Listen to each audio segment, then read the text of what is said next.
கடையநல்லூரில் வீட்டின் கதவை திறந்து தங்க நகைகளை திருடிச் சென்ற மர்ம நபர்கள் குறித்து போலீசார் விசாரணை மேற்கொண்டு வருகின்றனர். தென்காசி மாவட்டம் கடையநல்லூர் புதுத்தெருவில் வசித்து வருபவர் காஜா மைதீன். இந்நிலையில் ரமலான் என்பதால் வீட்டை பூட்டிவிட்டு சாவியை வெளியில் வைத்துவிட்டு கணவன் மனைவி இருவரும் பள்ளிவாசலுக்கு தொழுகையில் ஈடுபட சென்றுள்ளனர். இதையடுத்து தொழுகை முடிந்து இரவு வீட்டிற்கு திரும்பிய போது பீரோவில் வைக்கப்பட்டிருந்த துணிமணிகள் சிதறி கிடந்துள்ளன. மேலும் நகைகள் காணாமல் போனதை கண்டு அதிர்ச்சி அடைந்த தம்பதியினர் 30,000 மதிப்புள்ள செல்போனும் திருடு போனது தெரியவந்தது. இதுகுறித்த தகவலின் பேரில் வந்த கடையநல்லூர் போலீசார் வழக்கு பதிவு செய்து விசாரணை நடத்தி வருகின்றனர். மேலும் சிசிடிவி கேமரா காட்சிகளை வைத்து போலீசார் விசாரணை மேற்கொண்டு வருகின்றனர்.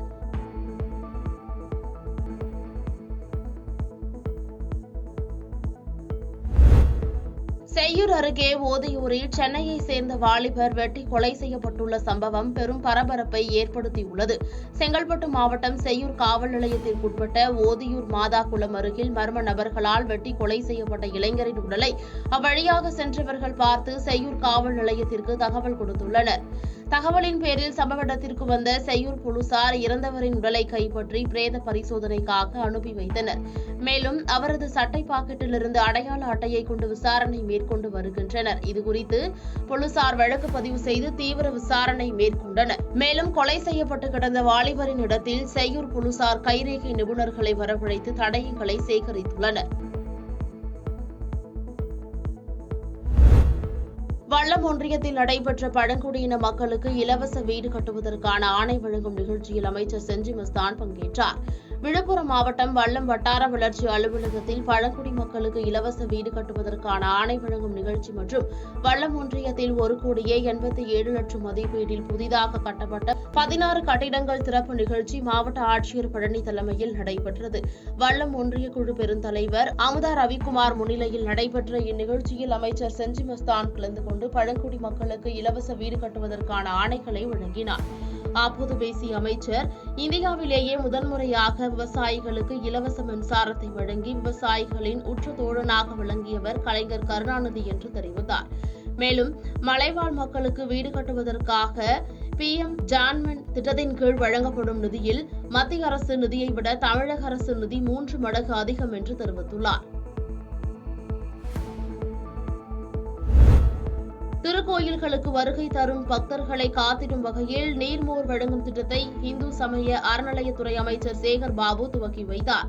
சென்னை பாரிமுனை தம்புச்செட்டி தெருவில் உள்ள அருள்மிகு காளிகாம்பாள் திருக்கோயிலில் நடைபெற்ற நிகழ்ச்சியில் பக்தர்களுக்கு நீர்மோர் வழங்கும் திட்டத்தை அமைச்சர் சேகர் பாபு துவக்கி வைத்தார். இந்நிகழ்வில் சென்னை மாநகராட்சி மேயர் பிரியா, இந்து சமய அறநிலையத்துறை சிறப்பு பணி அலுவலர் குமரகுருபரன், கூடுதல் ஆணையர் சங்கர், இணை ஆணையர், திருக்கோயில் அறங்காவலர்கள் மற்றும் அலுவலர்கள் ஏராளமானோர் கலந்து கொண்டனர். மேலும் தற்காலிக கீற்று பந்தல்கள் அமைக்கவும், நடைபாதை தலங்களில் வெப்பத்தை தடுக்கும் வெள்ளை நிற வர்ணம் பூசவும், தேங்காய் நார் விரிப்புகள் அமைத்திடவும், பக்தர்களுக்கு பாதுகாக்கப்பட்ட குடிநீர், நீர்மோர் மற்றும் எலுமிச்சை பானம் போன்றவற்றை வழங்கிடவும் உத்தரவிடப்பட்டுள்ளது. தொடர்ந்து செய்தியாளர்களை சந்தித்து பேசிய அமைச்சர் சேகர் பாபு, பிரதமர் எத்தனை முறை தமிழ்நாட்டிற்கு வந்தாலும் அவர்களுக்கு ஒரு இடம் கூட கிடைக்காது என குற்றம் சாட்டினார். மேலும் பேசிய அவர்,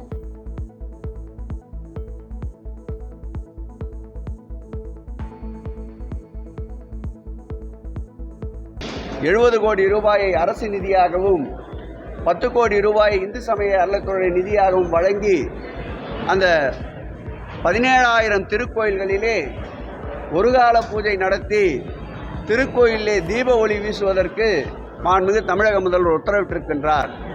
அந்த திருக்கோயிலே பணிபுரிகின்ற அர்ச்சகர்கள் மற்றும் பணியாளர்களுக்கு இதுவரையில் எந்தவிதமான பணி பாதுகாப்பும் சலுகையும் இல்லாமல் இருந்த நிலையில் அவருடைய வங்கி கணக்கிற்கே முழுவதுமாக மாதம் 1000 ரூபாய் சென்று அடைகின்ற அளவிற்கு மாண்புமிகு தமிழக முதல்வர் அவர்கள் உத்தரவிட்டிருக்கின்றார்.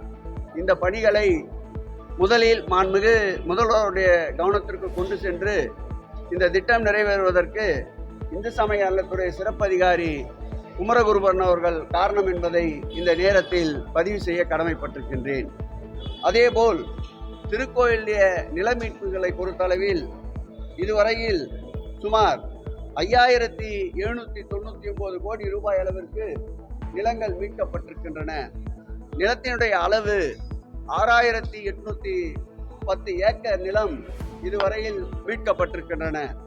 அதோடு மட்டுமில்லாமல் திராவிட மாடல் ஆட்சி பொறுப்பேற்ற பிறகு இந்த 34 மாதங்களில் 3600 கோடி ரூபாய் அளவிற்கு 976 திருப்பணிகளை, திருக்கோயில் சார்ந்த பணிகள், திருமண மண்டபம் கட்டுதல், விருந்து மண்டபம் கட்டுதல், முடிக்காணிக்கை மண்டபம் கட்டுதல், ஓய்வறைகள், இப்படி என்று பல்வேறு பணிகள் 9376 பணிகள் மேற்கொள்ளப்பட்டு வருகின்றன.